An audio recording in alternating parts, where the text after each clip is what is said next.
Hello, everyone, and welcome to the Barrens Chat Podcast. I'm Saad, and with me tonight is my co-host, Guck. This is a podcast about World of Warcraft by two guys who play. Alright, Guck there, a little stutter on the intro, but nonetheless a good week in WoW. A lot of cool things in Azeroth. Looks like guilds are starting to push ahead of the curve, at least the guilds around our tier. We're getting close. How was your week in WoW? We're in 2021 now too, so Happy New Year. Hopefully COVID will go away and life can go back to normal. How was your week and how was the new year? The new WoW stuff for me, actually, kind of going into this new year, has been PvP. And I know I talked about it on the last episode, but I did it again this week, and I'm enjoying it. I think largely what's going to happen is next week or the week after, I'll be at a point where all of the PvP gear that I have with its upgrades is not competing with even heroic gear, because you really have to push 1600 to have 213 item level gear, and even at that point, you're spending a lot of time to do it. I'm hoping that it's something possible in the weeks to come that I can push up to 1600 in threes, but we're just gonna hang out around 207 for now. It's a pretty easy maintenance thing to just play a couple games and be at 1400. So yeah, I mean, that's been pretty fun.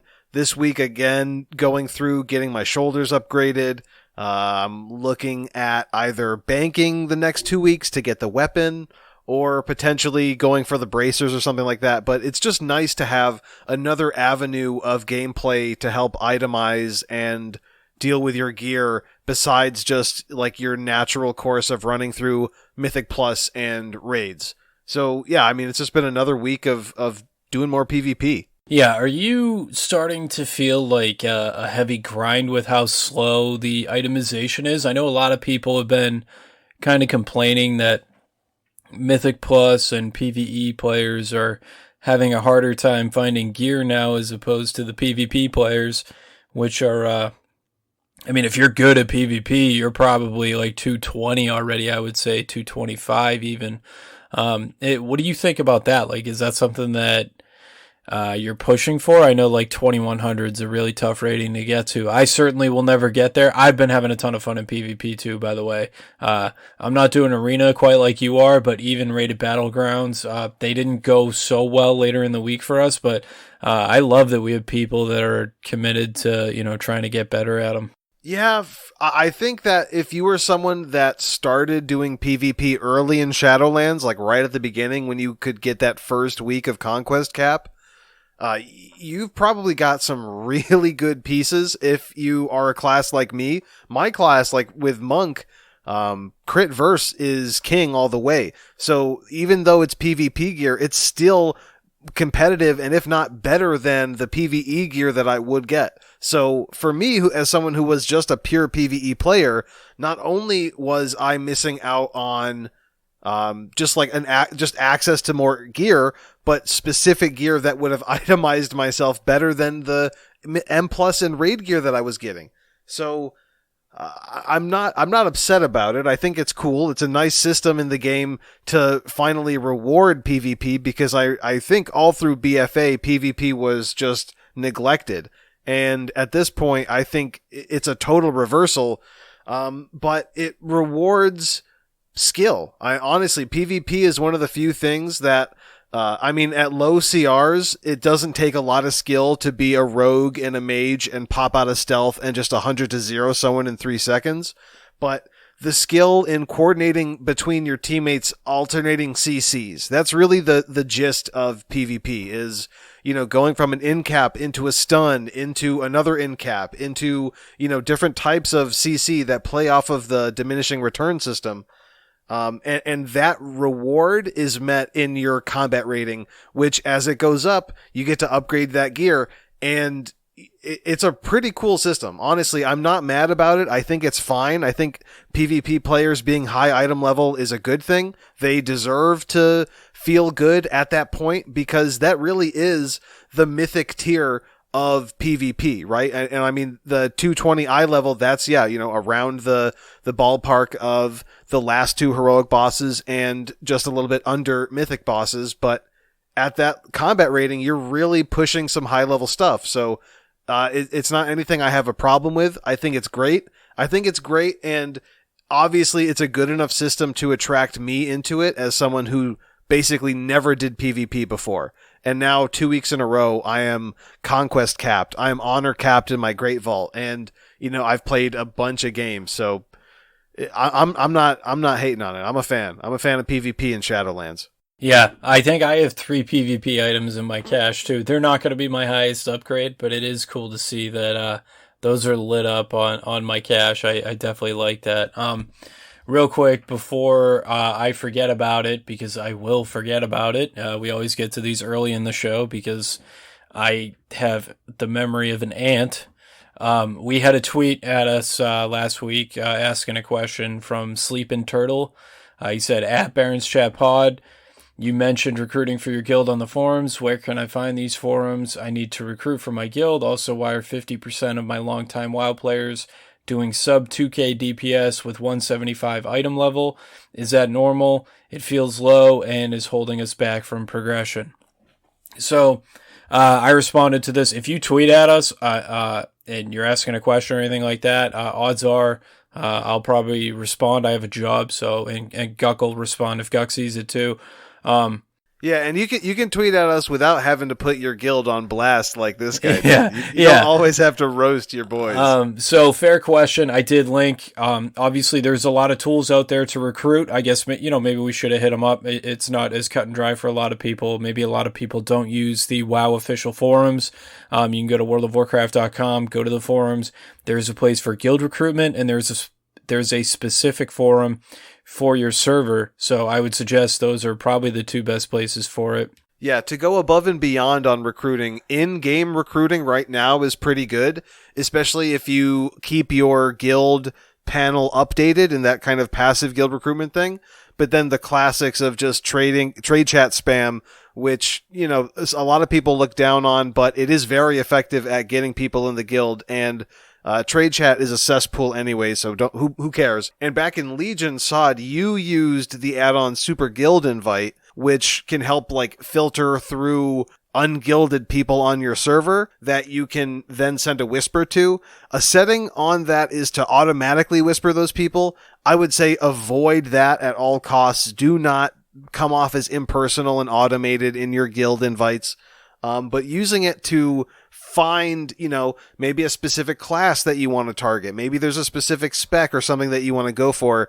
You can use add-ons like that to find those people and then reach out with an actual written whisper that isn't something super automated. Yeah, so when I used it, obviously I didn't just invite people like a lot of people used to do with that invite. I did set up an automated whisper, but it sounded more personal. It wasn't like just a recruitment macro that you would see in trade chat. It was me whispering somebody saying something specific like, hey, are you interested in joining a Mythic Raiding Guild? And I would have a conversation with somebody and explain our progress, find out what their progress is, what their experience is. And, maybe they want to be a social player and not raid, but just be in the guild, which there's perks to that. If you want to be a social player in a raiding guild, there could be perks to that. Are people going to come do your +2s and 3s? No, they're probably not. Are they going to carry you through +12s? No, that's probably not going to happen either. But can you potentially hop into a heroic clear one night? Yeah, I mean, that could certainly happen. I know we did it a lot back in Legion. Right now we're heavily focused on farm, but we have quite a few social players in our guild that realistically, we're all friends with. They interact with us in Discord. We'll probably get them there ahead of the curve eventually in a few weeks when we're farming it like it's nothing and eventually go to sell it. Why wouldn't we? They're valued members of our community, whether they're on the raid team or not. Everybody has something to contribute. I think that's important to recognize as somebody who's leading a guild, involved in a guild, as a raider or a social player.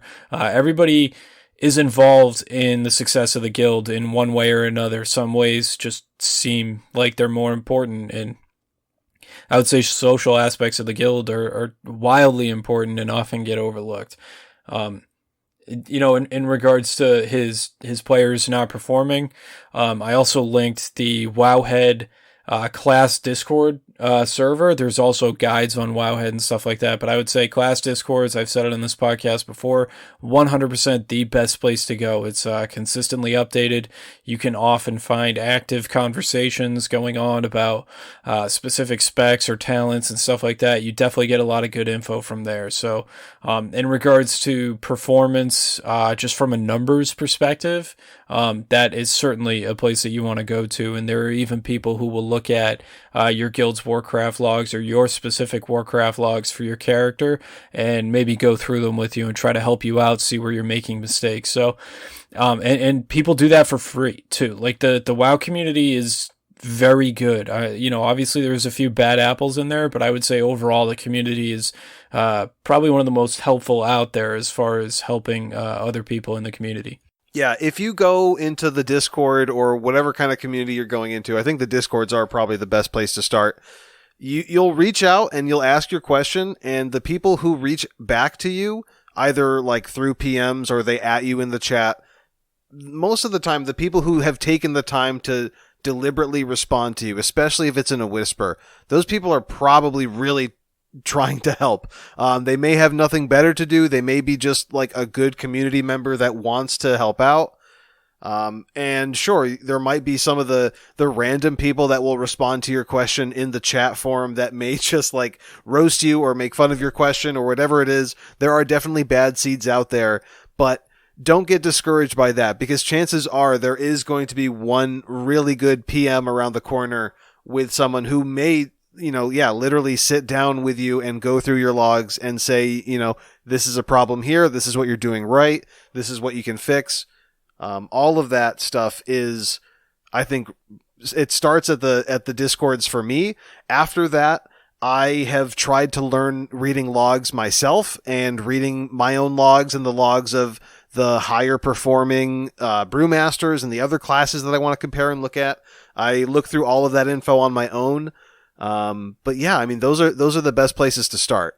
Yeah. And honestly, like if you're in a guild that is just existent for social purposes and you guys raid, maybe your prog is normal. I'm sure there's even some guilds out there that specifically stick to LFR.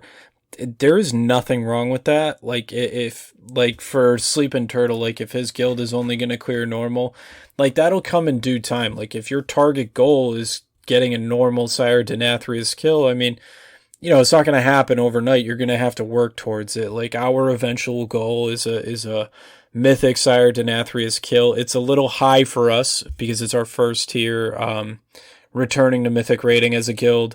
But it's a goal that we want to pursue. I think we're going to get close. We're going to have ahead of the curve before the next episode. So expect some excitement about us, about that from us next week. Obviously the holidays slowed us down, but, we're going to hit the ground running in 2021. And yeah, I'm excited for it. Yeah, I'm so pumped for raid next week and the prog that's coming. I'm also pumped for the push week that is Mythic Plus. Tyrannical is very tough right now because I think we're slightly undergeared, but I think all that will change once we start killing, mythic bosses in raid, and once we get that heroic Sire Denathrius down. I think everything is just going to come that much easier. The Mythic Plus are going to come easier. I was like a little upset. Like I've been performing way better in keys than I have in the past. Like I think we're going into week 5 of the season right now. And I'm just starting to figure it out and play well and to do it on more than one class too. They're similar classes, but I'm playing my Warlock better. So I'm like feeling better about playing WoW right now, which is a lot of fun for me. And I'm really excited to have a push week come up in Mythic Plus this week, because it's going to be a lot of fun trying to get that IO up. Yeah. The last thing I'll say on Sleeping Turtle's tweet, I think the problem for sure might be in the order at which you guys are doing things. If you're going into normal at 175 eye level, you skipped a couple steps. You want to make sure you go through your mythic zeros and then start grinding some mythic plus dungeons. Replace that gear first. You shouldn't be going into raid at that eye level. But yeah, do your homework. You guys are going to make it in no time. But yeah, this week coming up is going to be a good push week. I'm excited to get into it. What are your plans this week? Do you have like a set IO that you want to get to? Is there like a specific key that you want to target because of the loot or something? Do you have any targets this week? So loot wise, I think the other side is still my best key, and it's probably one of my least favorite keys to run.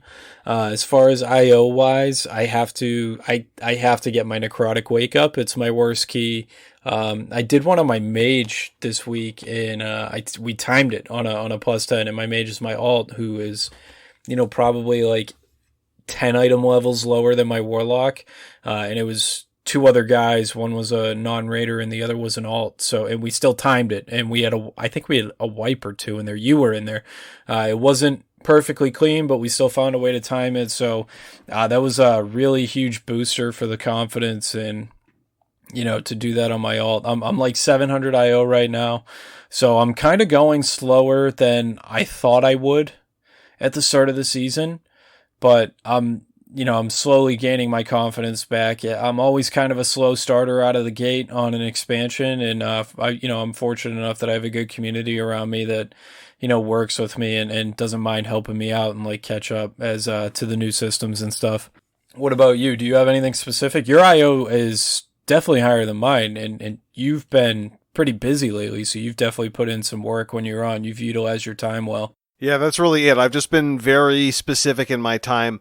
I still have a few easy targets right now. Next week, I plan on pushing Plaguefall and Spires just because, for some reason, I'm not really sure why. Those are the two keys that I have lower than others. So I'm just going to push those up. That is a free, like, 50 IO. And depending on the rest of the stuff that I do this week, this could be the week that I push up to 900. So that's kind of where I'm at. Mentally, I want to do 900 next week. It seems like the week to do it, for sure. The affixes are easy. The gear has been plentiful. I will already have, another cache. This cache is set up. I'm hoping to get either a really good weapon or, another slot to fill in at that really high 223 eye level mark.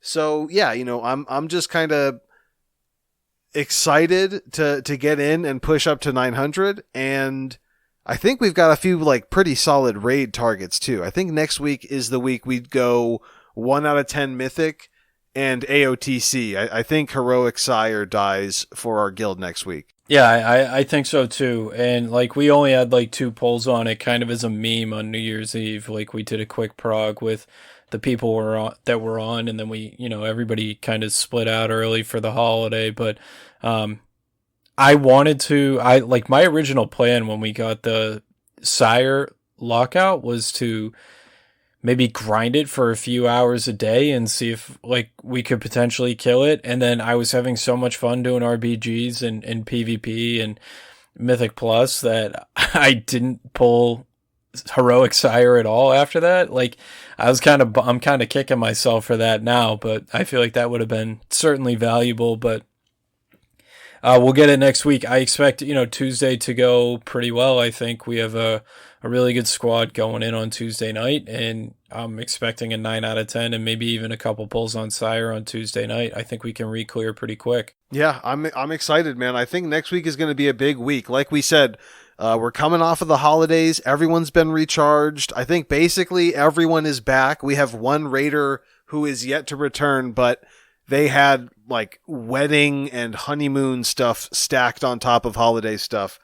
But yeah, whatever. We're good. We've got people, and we've got like a bench going. We've got a lot of trials rotating through. Our guild is in a pretty good spot. And that means, raid progress is going to be fine. Mythic Plus progress has been very steady and honestly kind of fun. This is not a bad season. Prideful is a fun affix. It's not too invasive. It allows you to essentially set yourselves up for success by going into boss fights with the Prideful buff. It's not a bad season. The Inspired affix, the Storming affix, they're not too bad. We've had Inspired before that was essentially Emissary of the Tides back in BFA. Storming is frustrating and more so for melee, but it doesn't really matter. The Spiteful affix was terrible. That one I think is going to be getting some touch-ups because of how rough it is. Yeah, how about the auto attack range? Like, Yeah, holy that is basically like those spirits are Tauren on WoW Classic with the crazy amounts of leeway that they included, where you can melee from like yards away. That's the type of system that those spiteful ads have. So that's going to get fixed. The damage, I think, might change to ramp up damage. I would expect to see like a speed change where they start slow and then go exponentially faster, and their damage starts low and goes exponentially higher as well.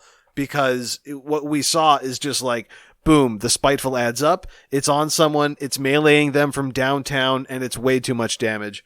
So I think we'll see changes like that, where speed goes to a gradual thing, and same thing with damage. But other than that, I mean, it feels pretty good. This is a pretty good time to be pushing content in WoW. Yeah, honestly, like, my main frustration is Torghast, and it's still going to continue to be my main frustration. Do you know that I grinded 8 floors in 1 week on my alt, and how ass that was to do? It was the worst. You did eight layers. Did you have to go through all 8 layers to unlock it on a character that's not account wide? Yes, it is not account wide, and apparently somebody told me, I didn't see this, but somebody said that when Sloot was doing an interview with Ian, I think they're going to keep it this way because they want you to test yourself and prove to yourself that you can ascend a floor. So I have found, and for those of you that haven't done this, I would encourage you to do it. Climbing Torghast using the group finder in a 5-man group. I know it sounds like, oh, pugs, it's terrible. Nope, it is the best experience ever. It is 10 times faster. It's a guarantee Torghast kill, which is nice. Even with the nerfs, it's still not guaranteed for me, and I'm pretty geared. If I don't get the right anima powers, it's terrible. And I will probably never do Torghast solo again. And if people in the guild aren't on to run it with me, I will be using the group finder, and it will be incredible because it guarantees somebody's getting dope anima powers and is just crushing things. Yeah, I think that's a good point. Yeah, it guarantees that someone in the group will have those really good powers. I might try it next week because, yeah, it's getting stale already. I think when they decreased the difficulty, it lost kind of the purpose. I think now it is just a straight up chore that it's something that they make you do if you want a new legendary, which everyone wants because eventually we're going to have 2 legendaries. You want to have versatility, ad cleave, patchwork, mythic plus, whatever kind of variety you want, PvP, whatever.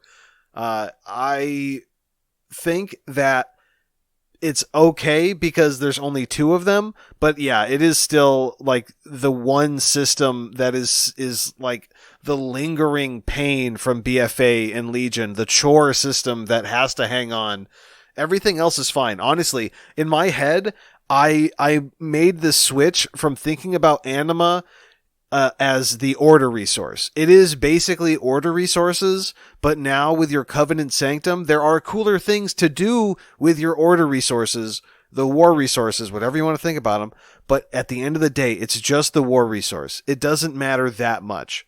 So there's no anima grind. There's like the souls you get passively every week. Like, who cares?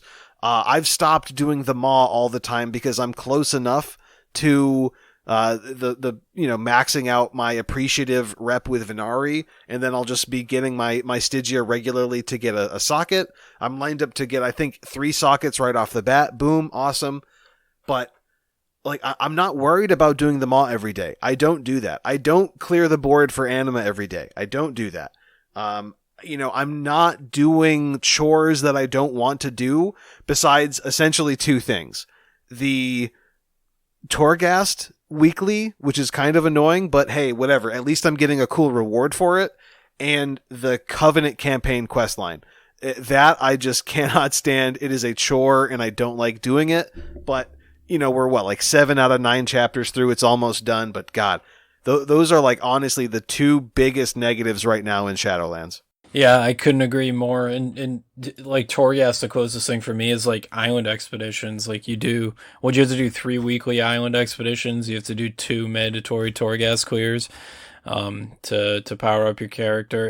And you never know how they're going to change legendaries. So even if you're not going to spend your soul ash, I would still, commit to grinding it so you have it. They could always add new legendaries next patch. I think it's important to be ready for something like that. If you're about min-maxing your character, if you're running a legendary because you like how it plays and changes your class, then obviously not as important for you. But I'm going to have rank 4 this week, and it won't be mandatory for me to try to get on Tuesday before raid and run it anymore, but I'm certainly still going to get it done every week, and I'm definitely not happy about it. Yeah, but honestly, I think overall, when you look at how healthy PvP is, the tight connection between your gear and your character progression, the way that we can get gear weekly through the weekly Great Vault, the current Mythic Plus season, Castle Nathria as a raid, the return of higher item level rewards from the later bosses, all of those things in my mind kind of outweigh the problems in the overly systematized retail WoW, right? That has been the killer for retail WoW for so long, but now at least the chore is further away from player power as it was beforehand, right? Obviously, you need to get your best legendary to really perform if you want to be someone that's pushing those meters. And in general, everyone should probably want to have a legendary item on because the powers are interesting. That just to get one, and just to get one of them ranked up, doesn't take that much. And the player power increase from a legendary is actually really good. Those are always really important changes that you make to your character, and you get to choose what legendary it is. So because Torghast feeds into a better legendary system, it kind of gets a pass for me. And on the whole, I think Shadowlands is a great expansion. We're 5 weeks into it. We're a month into it. This for sure feels like a expansion with legs. I really hope there aren't any grinds to come. I like the way that reputation has been handled, and instead we're focused more on renown. But so far, 1 month into it, I still feel confident that this is going to be one of the, ultimately at the end of Shadowlands, people will say this was a good expansion. Yeah, I agree. Honestly, I think right now this is the best WoW's been since Legion, and I would say for me, I think it's better than Legion. So, I mean, what are you looking back at? Maybe Mists of Pandaria, right? For a lot of people would say that was certainly better than WoD. So it's the best that WoW has been in a long time right now in its current state. We'll see where they go, where the story goes. We just rescued Thrall, so I think Anduin is the only person left to rescue. The story isn't what keeps me playing. I do find it interesting, and I'm excited to see where we go going forward and how the 0.1 patch is going to be and all kinds of stuff like that. I think you hit the nail on the head with this expansion has legs. They're not going to be playing catch up with the first patch like they were with Battle for Azeroth, and they were really playing catch up the entire expansion. I think we're in really good shape right now, and I'd like to see them build on that going forward. Yeah, I totally agree. Anything you want to add before we close up the episode? Nope. Please continue to tweet us. Thank you, Sleeping Turtle, for the question. Comments, whatever you have. I will answer it. Yeah, the tweets are great. The tweets are just pure content for us. If you ever have something to say, tweet at us. Again, thank you guys for listening. As always, we appreciate it. If you want to tweet at us, it's at BarrensChatPod. All the other contact info is on the website, barrenschat.podbean.com, and we will see you in the next one.